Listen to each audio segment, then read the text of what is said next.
Good evening, everyone, or good morning. Today I'm an insomniac. It's 3:45 in the morning. Uh, Today we are going to read through part 2 of chapter 1 of a volume of books called The People's Bible.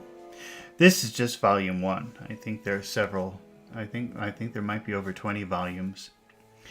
The reason for reading this is because my goal is to read the entire Bible, but I don't want to read it I just don't want to read the words. I would like to have some kind of framework for understanding as I go. So my plan is to read the corresponding book of the People's Bible and then read that book in the actual Bible, just for some sort of framework for understanding, some sort of basis for understanding. So we're not just giving a superficial reading, but trying to think about some of the things in the People's Bible before we read the actual thing.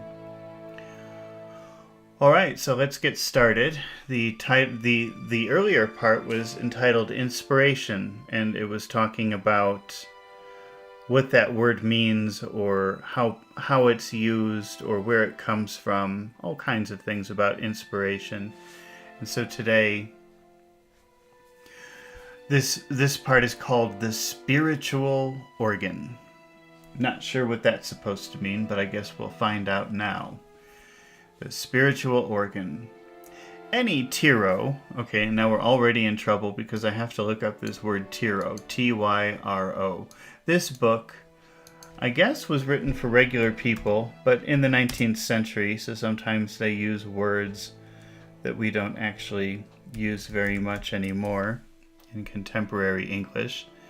So a tyro is a beginner, a new recruit, or someone who is just learning something. T-Y-R-O, tyro. Any tyro can see the facts for himself, if he is provided with those not rare articles, a nettle and a microscope. What is a nettle? Sorry, I have this habit of looking up words I don't know. A herbaceous plant that has jagged leaves covered with stinging hairs. Irritate or annoy. I think they mean plant here. Any tyro can see the facts for himself if he is provided with those not rare articles, a nettle and a microscope. These words are Mr. Huxley's. But why the microscope? Suppose the tyro should be provided with a nettle. Only.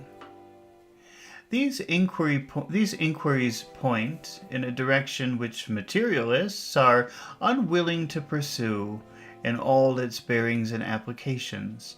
The introduction of the microscope is an admission that even the keenest of eyes see certain substances, forms, and movements without the aid of optical instruments. Great store is to be set by this admission, for it requires in material investigation precisely what is demanded in spiritual inquiry. Suppose that one of Mr. Huxley's students should insist upon examining the nettle without the aid of a microscope, and should declare that he is unable to verify Mr. Huxley's observations. Mr. Huxley would properly reply that the inner structure and life of the nettle could not be seen by the naked eye, for they are microscopically discerned. Common sense would confirm the justness of this answer, and behold the student disentitled to pronounce any opinion upon the question. Now this is precisely what St. Paul does in treating the subject of spiritual investigation. He says that such an investigation cannot be conducted without an organ, of which the microscope is a good emblem. The natural man receiveth not the things of the Spirit of God, for they are foolishness unto him. Neither can we know them because they are spiritually discerned. The student, without the microscope, cannot fully or scientifically examine the plant, and neither can any inquirer discern and understand the things of the Spirit of God without a spiritual organ adapted to the difficulty of this investigation. It will be remembered that Mr. Huxley desiderated for the air. Well, we better look up that word desiderated. Sorry, I have to stop. Desiderated.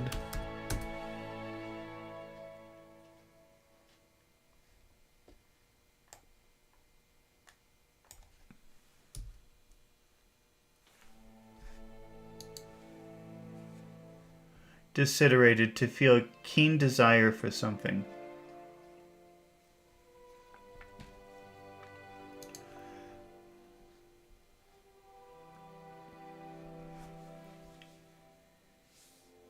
It will be remembered that Mr. Huxley desiderated for the ear something equivalent in service to the use of the microscope. Thus, the wonderful noonday silence of a tropical forest is, after all, due only to the dullness of our hearing. And could our ears catch the murmurs of these tiny maelstroms as they whirl in innumerable myriads of living cells which constitute each tree, we should be stunned as with the roar of a great city, if Mr. Huxley could discover an instrument which could do for the ear what the microscope does for the eye.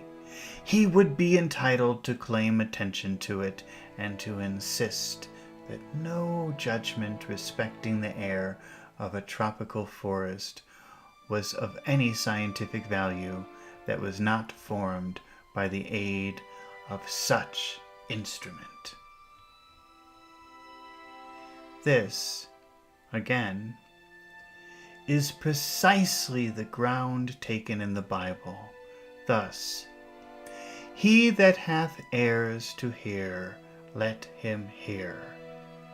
They have ears to hear and hear not. There is hearing and hearing. Let two men listen to the same music. The one shall be held by a spell, and the other shall become weary and impatient. To the one man the music is a revelation, and to the other is a mere noise. In such a case, whose judgment would be taken in valuing the music? An artist judging the controversy would say, "This is not ordinary music. It is rich in unusual combinations. It cannot be received by the untrained ear or the unsympathetic ear. It can be discerned only by the very spirit of music itself." Such an explanation would be allowed as valid and satisfactory, and the opposing opinion, formed without natural or scientific capability, would be held to be impertinent and worthless. It's just so that St. Paul talks upon Christian subjects.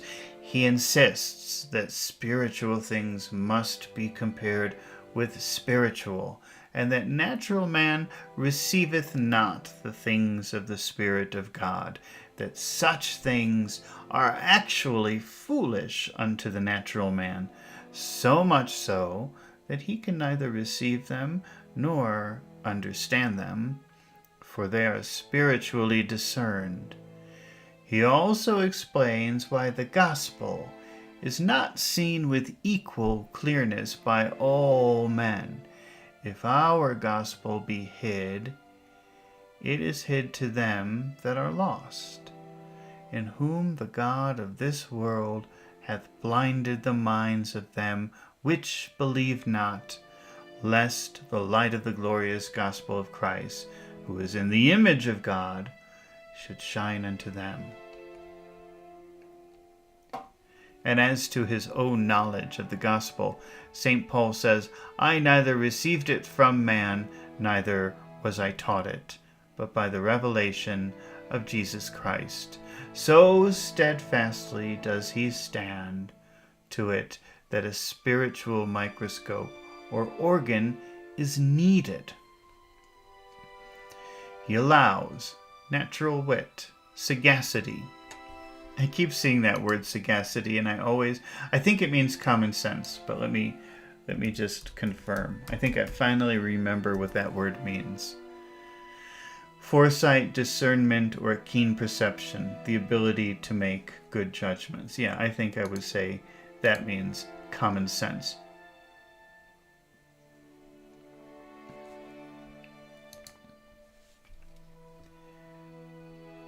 He allows natural wit, sagacity, penetration, no place in this investigation.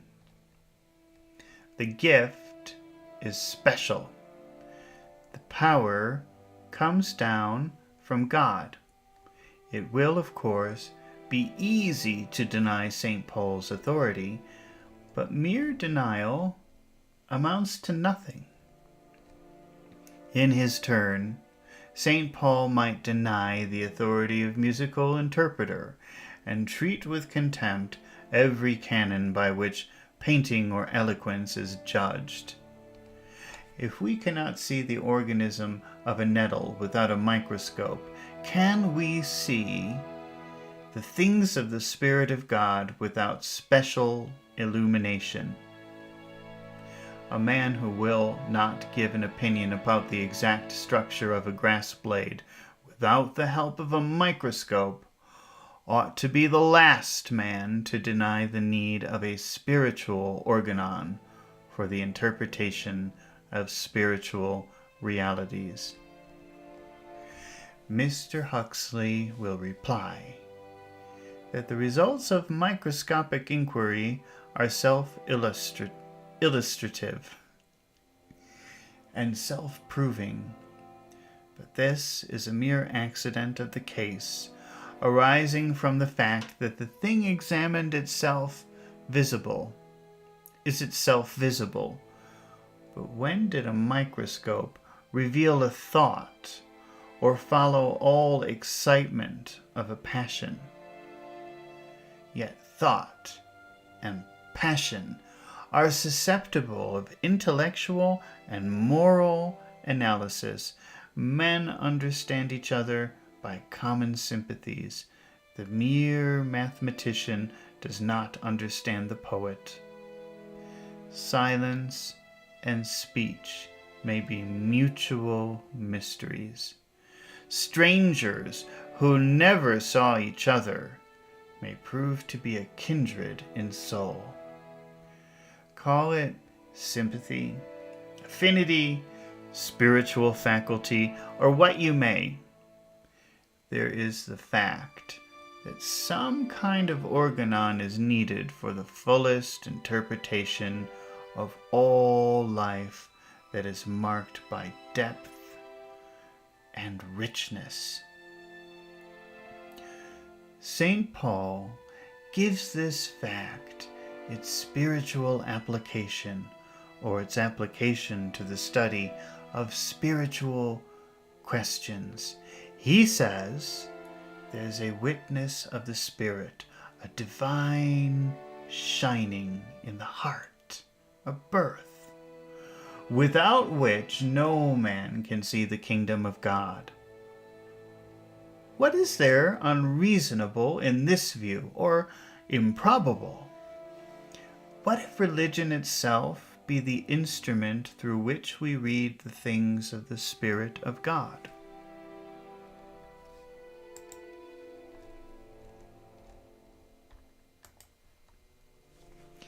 Another illustration supplied by science itself will point in the same direction.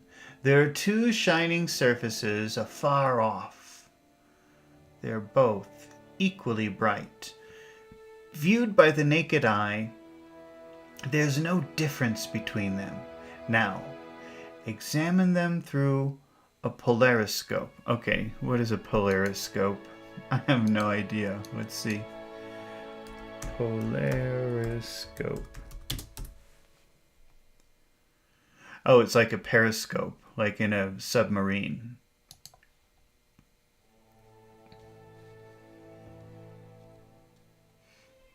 All right, let me find my place again. Now, examine them through the polariscope. And the one will show itself to be fire, and the other merely a reflection. Not one spark of fire or ray of light in it. So much for the medium of observation. Yet, when Christianity teaches that a special organ is needed for the interpretation of spiritual things, the materialist demurs and objects. Science itself, being witness, the most piercing eye needs microscopic help. Yet science is occasionally unjust enough to deny the others what is indispensable to itself. St. John attributes spiritual knowledge to an unction from the Holy One. Unction? I guess we better define that word, unction.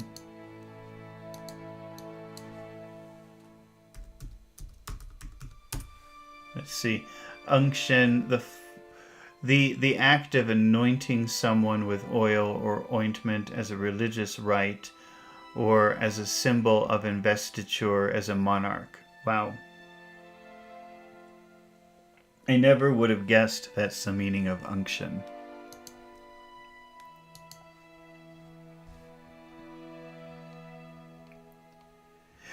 Let's read that line again. St. John attributes spiritual knowledge to an unction from the Holy One. And St. Paul teaches the same doctrine in words very clear and strong. Since the beginning of the world, men have not heard or perceived by ear, neither hath the eye seen it. O God, beside thee, what he hath prepared for him that waiteth for him. And then that says Isaiah, Roman numerals. I don't know, is that 114? Okay, well, I guess. But God hath revealed it unto us by his Spirit. For the Spirit searcheth all things, yea, the deep things of God. Such words show that the difficulty of spiritual interpretation was felt long before modern scientists propounded their non-spiritual theories, and they show also that the difficulty was met in the only practicable way, namely by requiring a spiritual organ for the interpretation of spiritual personalities and doctrines. Christian thinkers might have been troubled if no provision had been made for the treatment of this materialistic objection, for then it would have seemed as if the whole armor of God was short of one weapon. But the folly was answered before the fool had spoken, and no one might imagine he had gotten an advantage against God.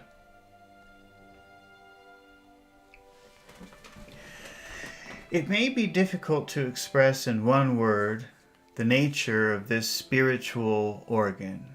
impossible indeed, unless we go to Jesus Christ, who came to reveal the Father.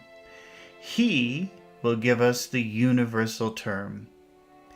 In the Old Testament, we have hints, broken and scattered lights, of which we can make little that is complete and final. But in the sayings of Jesus and the writings which grew out of them, we find terms which cover all things. In the New Testament, there is one answer to all great questions which excite human thinking. Thus, what is God? God is love. What is the greatest commandment? Thou shalt love.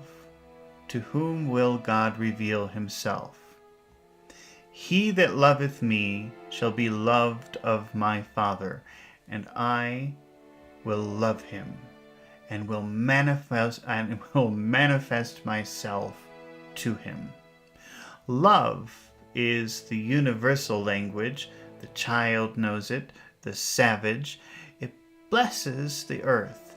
It is the very heavenliness of heaven. Not only so, it is the secret of all success, and it is the inspiration of all labor.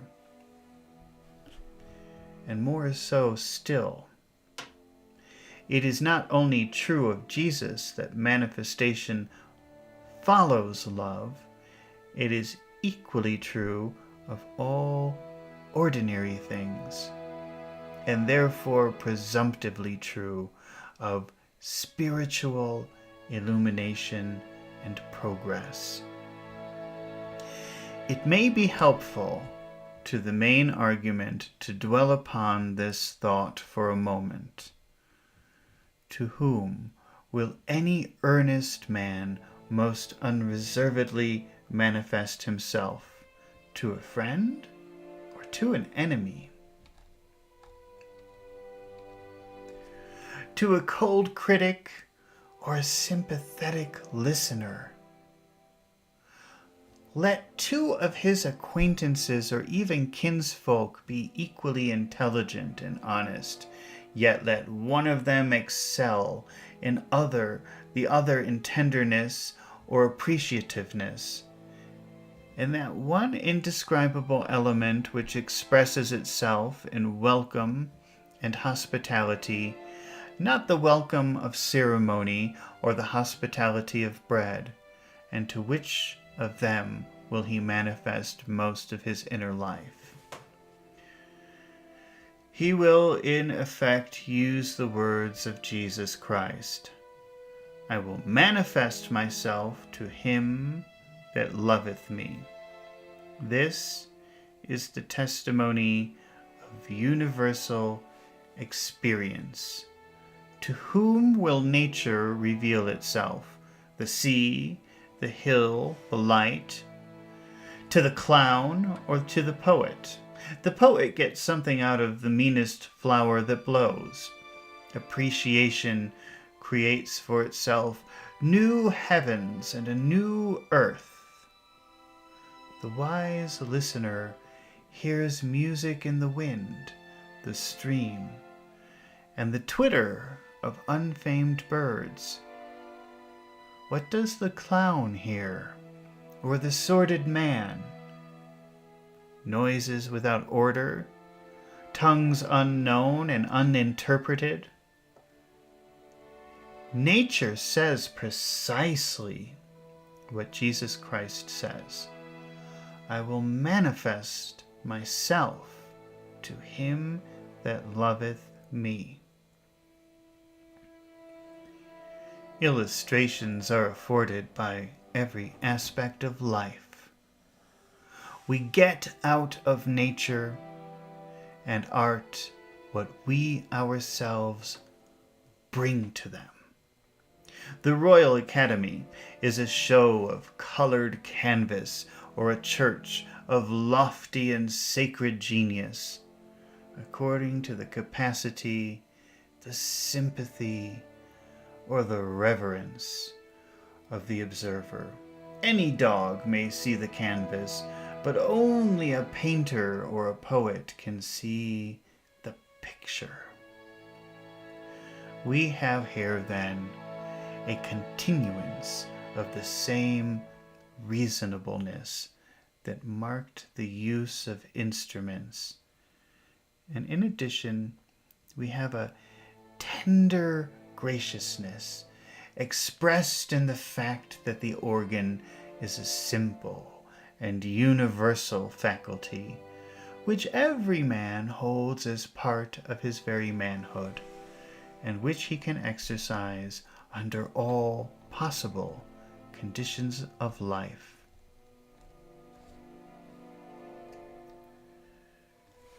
A remarkable expression in harmony with this interpretation of love is used by St. Paul in his epistle to the Romans.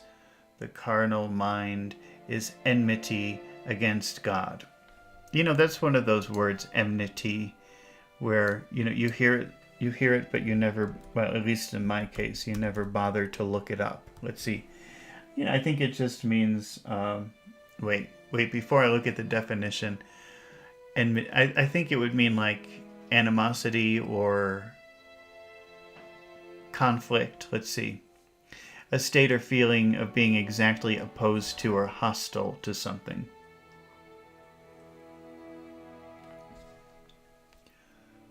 All right. The carnal mind is not only enmity against godliness, or some modification or form of religion, it is enmity against God. The controversy is not with a fraction, but with the whole number. But the carnal mind is not that a remarkable contraction. But the carnal mind is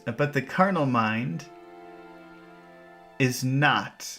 Sorry, this is an old book from the 19th century. Sometimes it's hard to read the letters.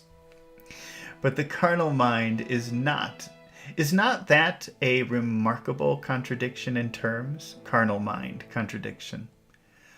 Not in terms only, but also in actual life, for the anomaly is known to every observer of human nature.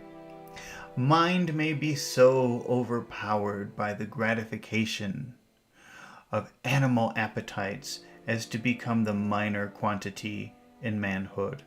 The body so overgrown as almost to have absorbed the soul. Where this is the case, the very idea of God is repugnant. That's very true of today, isn't it? That people, they just focus on physical gratification, video games, food, anything physical. I mean, this guy's worried about this in the 19th century when people were much more concerned about the development of their mind and their soul. But now everything is carnal. Everything is meat. I wonder how he would feel. I mean, he's writing this 120 years ago or 140 years ago. I wonder how he would feel about that now. He'd be shocked.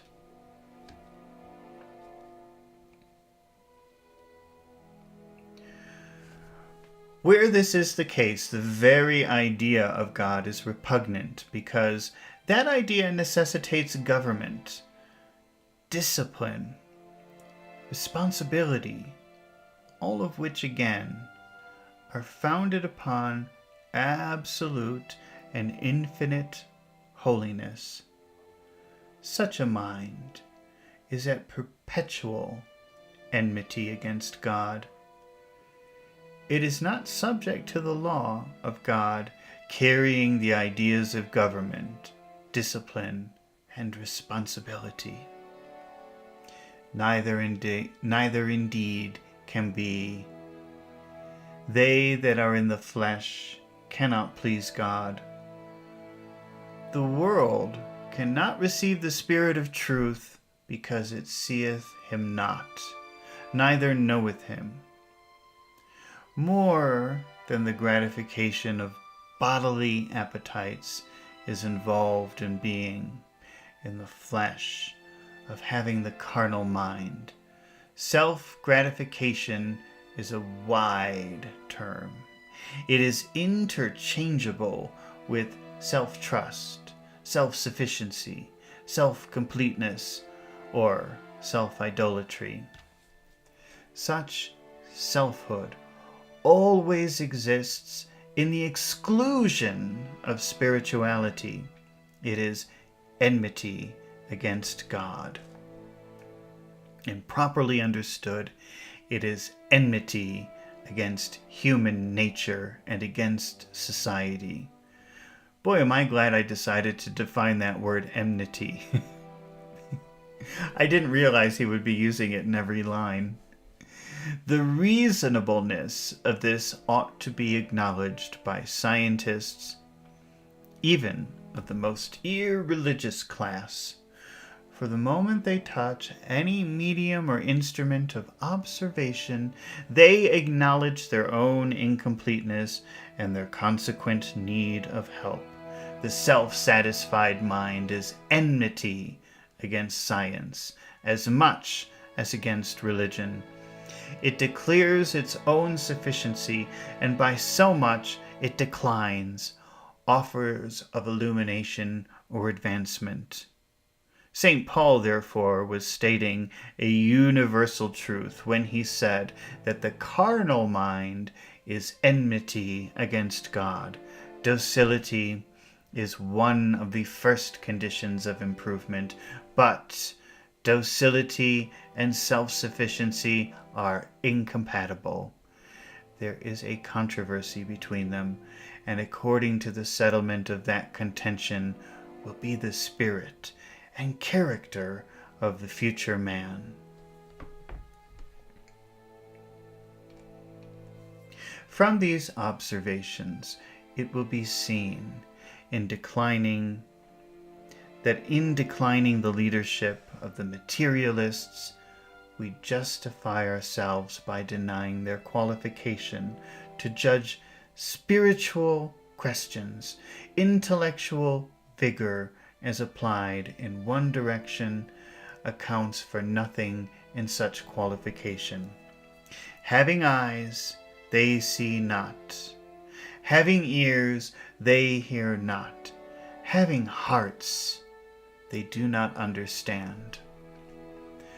Among them that are born of women, there may not have appeared men of greater intellectual capacity, but he that is least in the kingdom of God is greater than their chief or king. Evidently so. For it is a higher kingdom altogether, involving destinies and conferring advantages which cannot be described in comparative terms. The great error which scientists have committed is having, as such, taken upon themselves to give any opinion upon spiritual subjects. And religious men would commit a similar error if, as such, they undertook to pronounce judgment upon purely scientific questions. A man who has familiarized himself with the organism of a nettle is not, therefore, entitled to give an opinion upon the inspiration of the Bible any more than is a man who can compose a sermon, therefore qualified to criticize a painting. Scientists, too, may avail themselves of the very questionable advantage of supposing themselves able to ignore religion, whereas religious men are bound by their very loyalty to the Christian faith to encourage and applaud the progress of science, and to turn such progress into an occasion of religious thankfulness. Scientists have at present the charm of novelty, almost romance, whilst religious thinkers are reposing upon truths ripened and mellowed by centuries, yet capable of adaptation to the demands of the current experience and progress. Controversy between science and religion is wholly out of place and was not begun by religion. Science, falsely so called, and vain philosophy have been consistently condemned by Christian apostles, but the very terms show reverence for what is true and solid, both in the one and the other.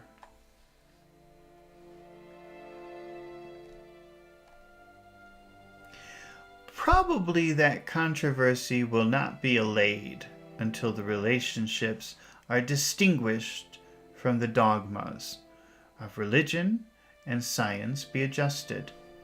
Science marks but a single province of human inquiry, and not, impossibly, is at present pursued limited to one section of the world, religion. On the other hand, touches the whole circle of human life and rules the spirit and habitudes of all worlds. To compare the universal with the limited is to be unjust to both, and to exalt the limited above the universal is to replace the sun with a private lamp. Religion and science has each its peculiar mystery. And if the one is to be avoided or discredited on the account of its difficulties, the other must fall by the rigor of the same law.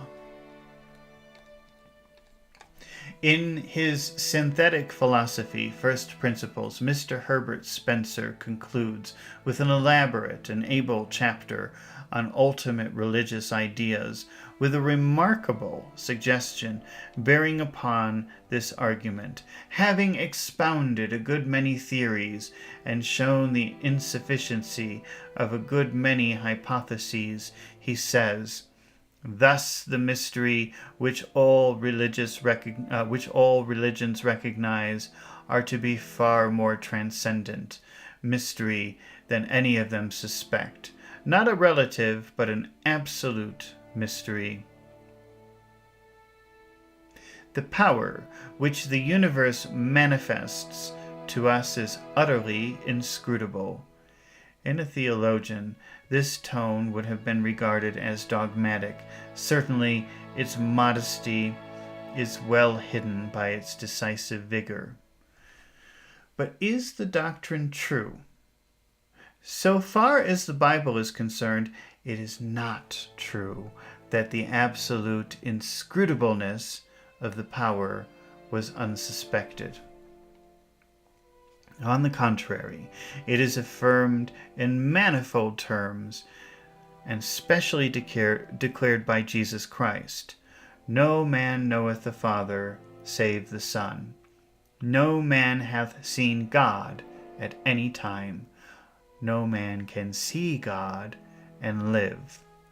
A recollection of such sentences would have modified the breadth of the foregoing assertion and brought down its argumentative value to its proper nothingness. We have already pointed out that this is a question of revelation. The inscrutableness is granted. Who can find out God or know the Almighty unto perfection? But the distinct revelation is also affirmed by Jesus Christ. And that affirmation has created itself too great an influence in the world to be simply ignored. At the risk of retraversing a few steps, it may be well to recall the emphasis of that affirmation. The only begotten Son, which is in the bosom of the Father, he hath declared him. No man knoweth the Father, save the Son, and he to whomsoever the Son will reveal him. I have manifested thy name unto the men which thou gavest me out of the world. As the Father knoweth me, even so I know the Father. If ye had known me, ye should have known my Father also. With declarations such as these before us, identified with a name upon which a church is founded, and supported by a character whose purity and beneficence have excited the wonder of the world, is it fair on the part of any philosopher to dwell upon the inscrutableness of God, as if no revelation had at all events been professed? If Mr. Herbert Spencer had never heard of the Christian faith, he could only have stopped where he has done so. But with that faith before him, he was bound to respect it, at least on intellectual grounds. We insist that it be remembered that Mr. Herbert Spencer has not treated the Christian argument considered as an anticipation of his own theory, and that therefore the paganism of his logic should not be taken for more than it is worth. Looking at the whole ground thus traversed, two convictions have been strengthened by the anti-Christian argument. First, the theoretical exclusion of the spiritual element, instead of diminishing the mystery of human life, greatly and painfully increases it. Viewing the whole question as lying within the province of reason, it is to us easier to believe that behind all visible things there is an infinite and eternal spirit than to believe that all things are self-existent, self-dependent, and wholly material. Our opinion upon this point has been clearly expressed by the author just quoted. The atheistic theory is not only absolutely unthinkable, but even if it were thinkable, would not be a solution. The assertion that the universe is self-existent does not really carry us a step beyond the cognition of its present existence, and so leaves us with a mere restatement of the mystery. Reason itself is more satisfied with the theory of an independent origin and a supreme rule that within the theory of no origin and no supremacy in any man. If any man could make good a proposition to give us a doctrine of the universe without mystery, that would satisfy all of the inquiries of reason, he would come into the discussion with immense advantage. But instead of such a proposition, we're invited to accept a theory which treats a part as it were the whole, and offers no answer to the wonder and the sorrow of human life. If the Bible were removed from civilization, it would leave more mystery behind than it would take away. With this difference too, that whilst without it we should have mystery cold, dark, and despairing, with it we have mystery relieved by light and accompanied by the most pathetic and comforting promises. It cannot be too constantly remembered that the Bible itself fully recognizes its own mysteries and never once asks to be accepted on the ground that it removes every difficulty from human thinking. It renders it impossible for the human intellect to confound itself by impious speculation. From the beginning to the end, there is a mystery in the Bible. But is it not just such a mystery as the awfulness of eternity might be supposed to throw upon the narrow and troubled way of time? Is not a man a mystery to a child? And being such, is his existence to be denied, or his superiority to be questioned? The child himself is a mystery, and the man is but a continuation of the same difficulty.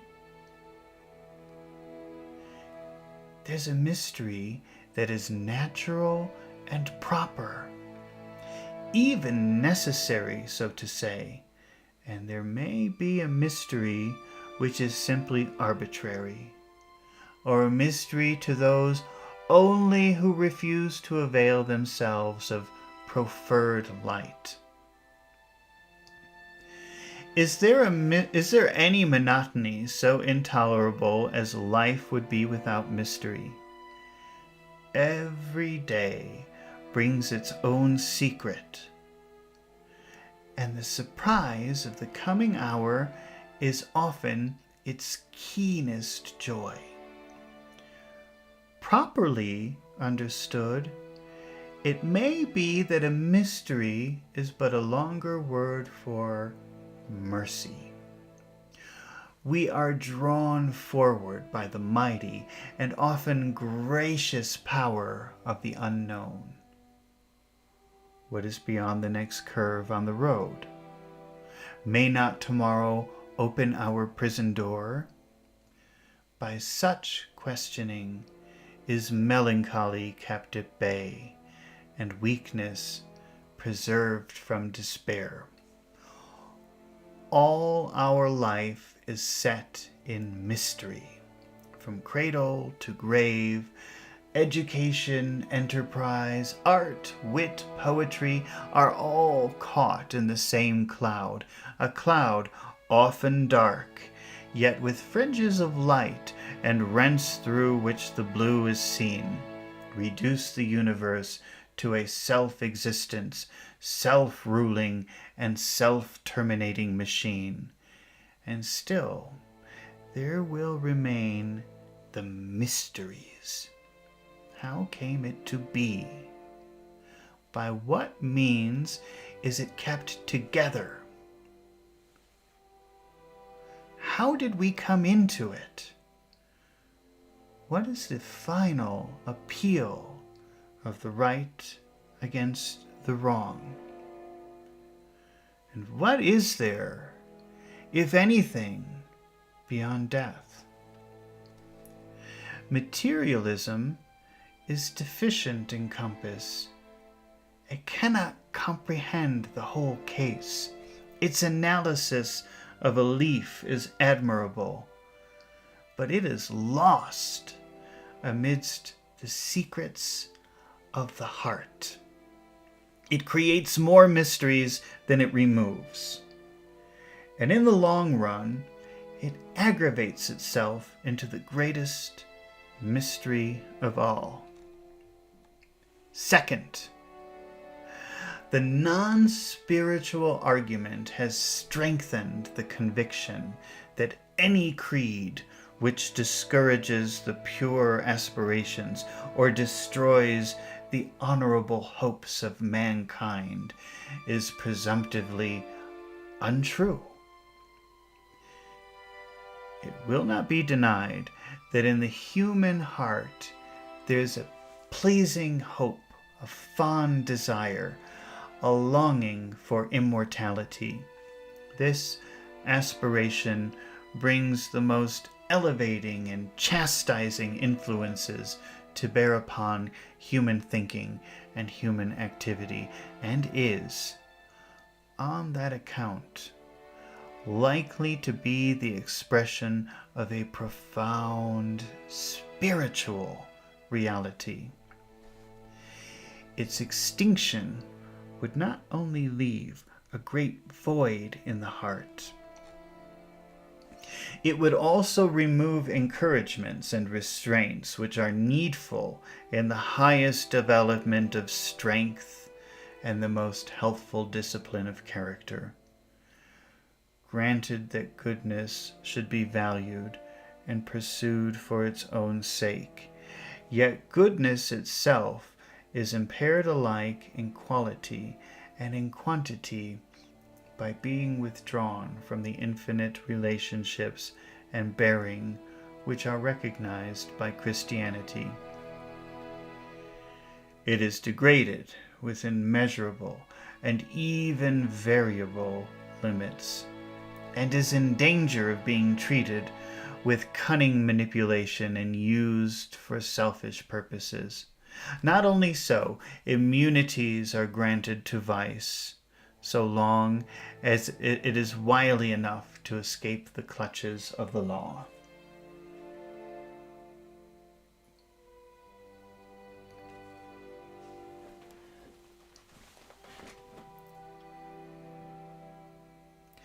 By assuring the vicious man that when he has played out his last trick, he is as well off as the man who has vainly troubled himself with a conscience, seeing that they both pass into everlasting darkness and silence.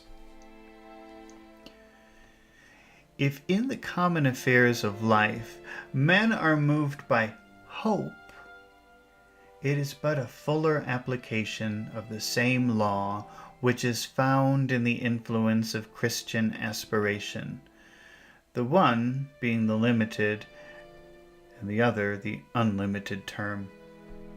Besides this, any doctrine that promises the universal establishment of righteousness, which asserts the coming of judgment upon every form of evil, and the raising up of every virtue that has been trampled upon, commends itself to the understanding and the conscience of man as a doctrine that is presumptively true. It is, in fact, the one doctrine that is needed as the inspiration of honest men and the defense of all holy and generous interests. Under its authority and consolation, men can wait hopefully, and whilst they are waiting, they can urge the judgments of God upon the attention of evildoers. Withdraw this doctrine, and it is impossible to deny that a great loss has been inflicted upon the human family. It's kind of interesting, because this is written, I have to check the year that it was written, but probably around 140 years ago. Well, I think all of those things have been withdrawn now. So we now have the ability to see what happens. All right, let's see. Where are we going with this? Withdraw this doctrine, and it is impossible to deny that a great loss has been inflicted upon the human family, a loss which must be the more keenly felt because all the arrangements of civilized society have been pointed in the very direction of its truthfulness. And now we're going in the opposite direction, so it would be impossible for people 140 years ago to imagine the world we live in now. But here we are. That is to say, society has been aiming, in all its encouragements of virtue and all its repressions of vice, to generate a social religion and establish a commonwealth in which reprobacy, I have to check that word. How do you pronounce that? Reprobacy, the state or character of being a reprobate, wickedness. Do they have the pronunciation? I think it would be reprobacy.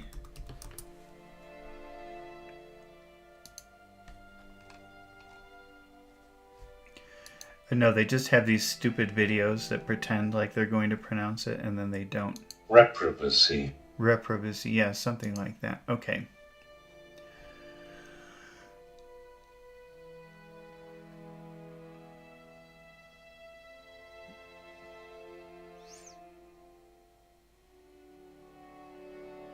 Now I've lost my spot. Oh. A loss which must be the more keenly felt because of all the arrangements of civilized society have been pointed in that very direction of its truthfulness. That is to say, society has been aiming, and all of its encouragements of virtue, now we encourage the opposite. And all its encouragements of virtue and all of its repressions of vice to generate a social religion and establish a commonwealth in which reprobacy shall be reduced to a minimum. And now we maximize it. But these local attempts have been founded upon what appeared to be a universal authority to have drawn their sanctions from it. Deny that authority or impair it, and you loosen the bonds of social organization and discourage every hope of perfect union and worldwide peace. Christian doctrine cannot be simply ignored or banished. It has wrought itself too thoroughly into the living tissue of society to be removed without necessitating the most intricate and serious consequences. Not only will there be required a reconstruction of society as it exists in Christendom, but every man who has been moved by Christian aspiration will, so to speak, have to divest himself of his old consciousness and start his whole life from a new center. In a word, he will have to give the lie to himself and put to silence all the voices of his own nature which have hitherto been to him as the echoes of the voice of God. With that wonderful completeness which we have pointed out as belonging to the Bible, the very ground of scientists, so far as they dwell upon the materiality and limitations of human life, have been anticipated in the pages of Revelation. It was not reserved for the microscope to find out man's weakness, or teach him to look into the plants or the field for types of his frailty and perishableness. It might be supposed, from much that he has passed under our review, that not until quite recently was it known that there is a protoplasm common to man and to the fading grass. A quotation or two will show how mistaken would be this supposition. As for man, his days are as grass, as a flower of the field, so he flourisheth. For the wind passeth over it, and it is gone, and the place thereof shall I know it no more.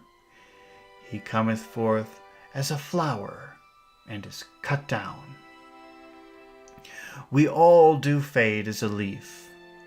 The Bible does not leave man without humiliation as to the tenure of earthly life.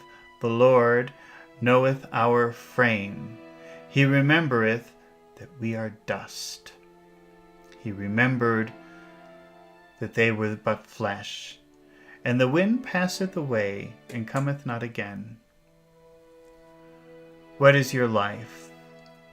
It is even a vapor that appeareth for a little time and then vanisheth away. Humiliation enough, long before Mr. Huxley came, with those not rare articles, a nettle and a microscope. On the other hand, the Bible never fails to magnify the inner and better life of man thus. The world passeth away, and the lust thereof, but he that doth the will of God abideth for ever. Thou hast made him a little lower than the angels, and hast crowned him with the glory and honor. As we have borne the image of the earthly, we shall also bear the image of the heavenly. It doth not yet appear what we shall be. We shall be like him, for we shall see him as he is. We know that if our earthly house of this tabernacle were dissolved, we have a building of God, and a house not made with hands, eternal in the heavens.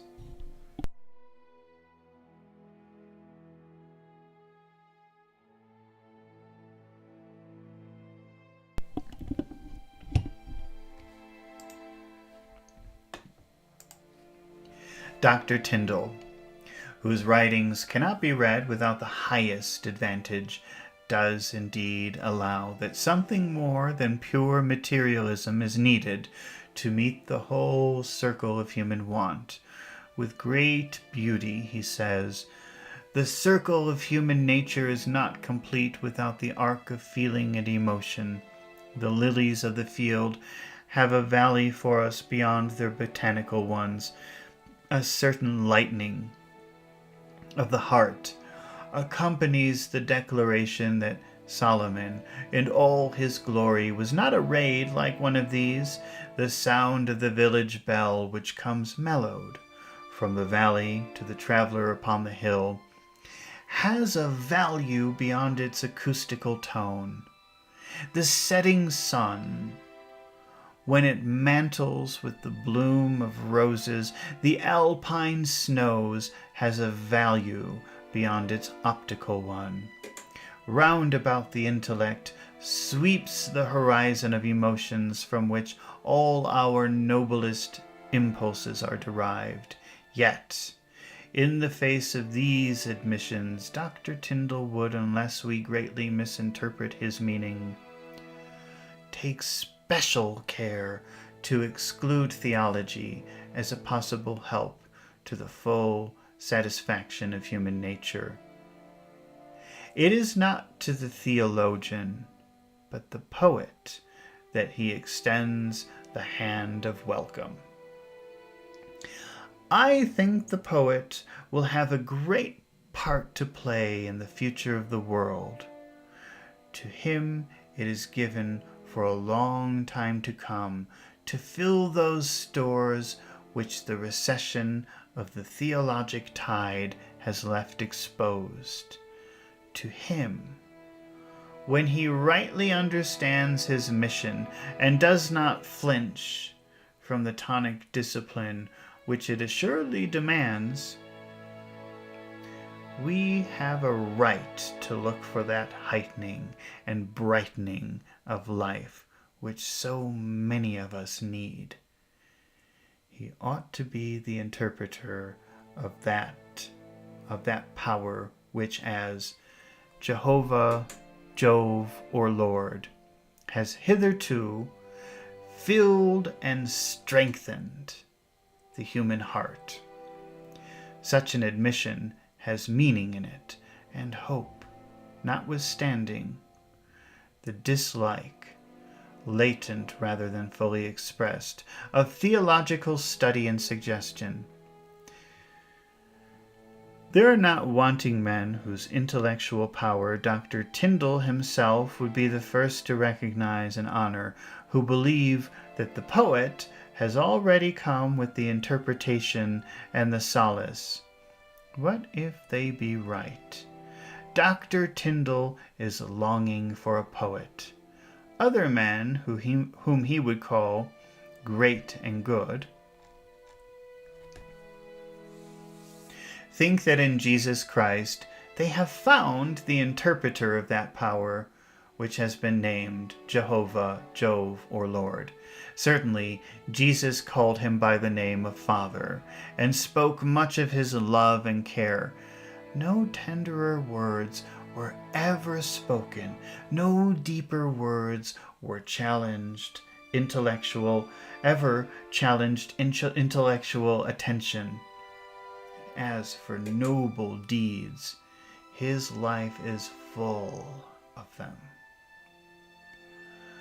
What the poet can do more than Jesus did in the interpretation of God, we cannot even imagine.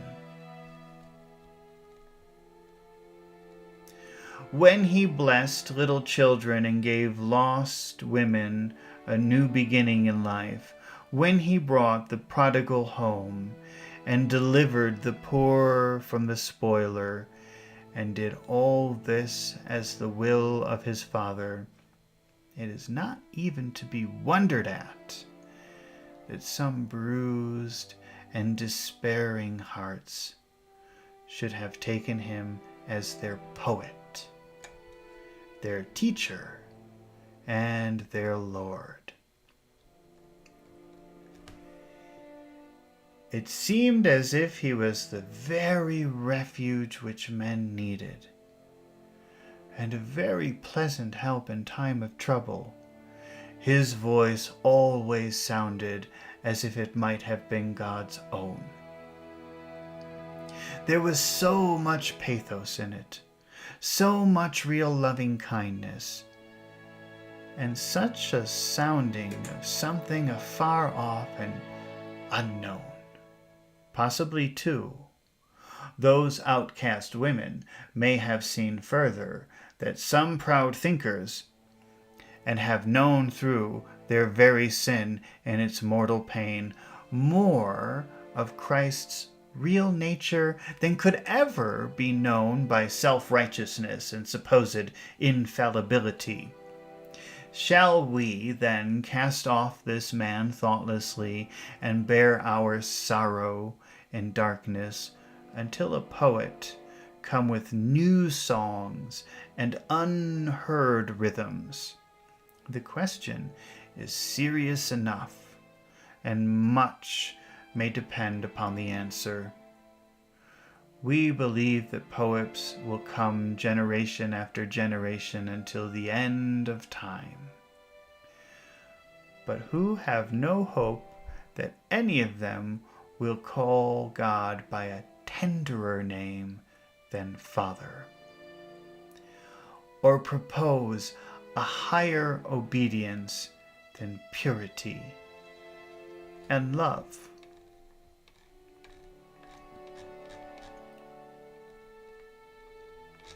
Okay, and I think this is the end of the section, which ends with a prayer.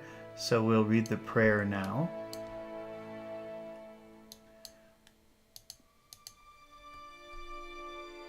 Almighty God, teach us thy greatness through thy goodness, lest we be affrighted and become as men in whom there is no strength. We would see thy glory, but our eyes could not bear the light. May we therefore see thy mercy and become accustomed to the milder glory.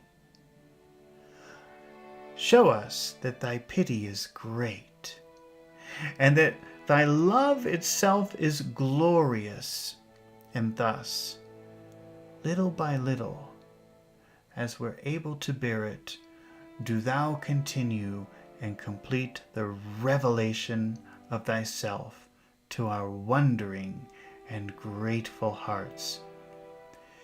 Thou dost grow upon us like an increasing light. Continue so to do until there be in us no darkness at all. Our whole life beautiful with the presence of thy glory, cleansed and purified by the fire of thy righteousness. We bless thee for thy great care over us. Our bones are thine. Thou dost set them down one by one in thy record book. The very hairs of our head are all numbered. Thou dost count our steps, and hedge about our way, and with manifold defenses and innumerable ministries dost thou train us in this ever wonderful life. We cannot tell what tomorrow may bring forth. Therefore dost thou call upon us to crowd our energy into the present moment, and make it hot with noble and strenuous endeavor to be good and to do right. Help us to dismiss tomorrow from our thoughts. May it have no place in our dreamings. May we be men of today, urgent and rapid as those who are upon the king's business. Thou hast given us houses to dwell in. Thou dost spread our table morning, noon, and night. 100 springs of joy and comfort thou dost cause to burst forth around us. Thou dost keep the roof upon our head, even when the storm breaks upon it with utmost fury. Behold, thou dost kindle our fire. Thy hand is round about the light of our lamp. We therefore still bless thee with new hymns and ever enlarging and heightening songs. Yea, our whole life would become one swelling psalm, rising unto heaven, expressing our daily love, our continual and inviolable trust. By the grace of God, we are what we are. Thou didst fill up the pit into which our feet had well nigh fallen. Thou didst bring down the highest places which made us fear. Behold, thou didst smite the mighty archers of Kedar, and make those who boasted themselves therein as hirelings, who had but a year to live. Thou rulest the ragings of the sea. Thou makest the stars that fit the darkness of the night. Thou dost cause thy chariot wheels to become eyes, fierce amid their brightness to all pursuing enemies. Thou dost find a path for us in the wilderness, and rivers break out in unexpected places. Thou art worthy to receive from us glory and power and majesty and riches. Hear the ascriptions of our burning gratitude, and return the same into our hearts as heavenly benedictions. We bless thee that we are here, for this is none other than the house of God and the gate of heaven. We know the language of the place. It has become our native tongue by its familiar tenderness. Behold, here we meet a great cloud of witness, the sainted and honored dead who are round about the throne and looking on with eyes that never tire nor sleep. Lord, grant unto us all the power and inspiration of the most sacred memories that gather around the holy place. We remember our sin, but in the presence of thy grace it is as nothing. Where sin abounds, grace doth much more abound. Thou dost cause life to overflow death, and immortality thou dost cause to outshine all the mean luster of this present moment. The blood of Jesus Christ, thy Son, cleanseth from all sin. We leave our burden at the cross. We shall never find it more. Hear the hearts that are full of prayer, that cannot utter their desires because of the vehemency of their secret emotion. Hear the parent who wonders where the wanderer is, and would offer him 1,000 welcomes if he would return. Hear the mother who must live in her sighs, because she dare not put them into speech. So keen and poignant her yearnings after those who are out of the way. Hear thou the unuttered desires of the penitent, the man who could return it if he could find some secret door by which to come stealthily into his Father's dishonored house.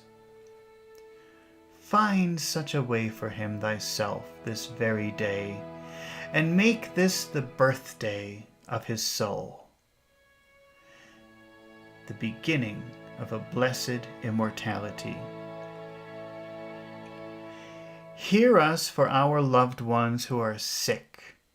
Mighty physician, tender nurse, go into all our sick chambers, and by the brightness of thy presence bring healing to the souls that must soon quit their tenements of clay. The Lord look upon the old man tottering over his staff and looking into his grave. The Lord's own fingers touch the cheek of the babe, cooing and crowing in his cradle. The Lord's eyes be for good upon the bent old woman who has seen the measure of her time and longs for the city of rest. The Lord break the bones of every evil man and turn his counsel into night and confusion and trouble, and bring him thereby not to ruin, but to contrition. The Lord unsettle the foundations of every iniquitous throne. The Lord baffle and decrease the counsel of every wicked empire, and prosper every man that endeavors to do good with simplicity and earnestness. The Lord hear us in these things. We are always in his arms. May he now draw us still more closely to his heart. Amen. All right, well, that was the end of part 2. So the next time, hopefully very soon, hopefully tomorrow, if I've got time, we will be continuing into part 3 of chapter 1, which is entitled The Unknowable God. Thank you for watching, and I hope that you come back to watch again when we continue with part 3. Goodbye.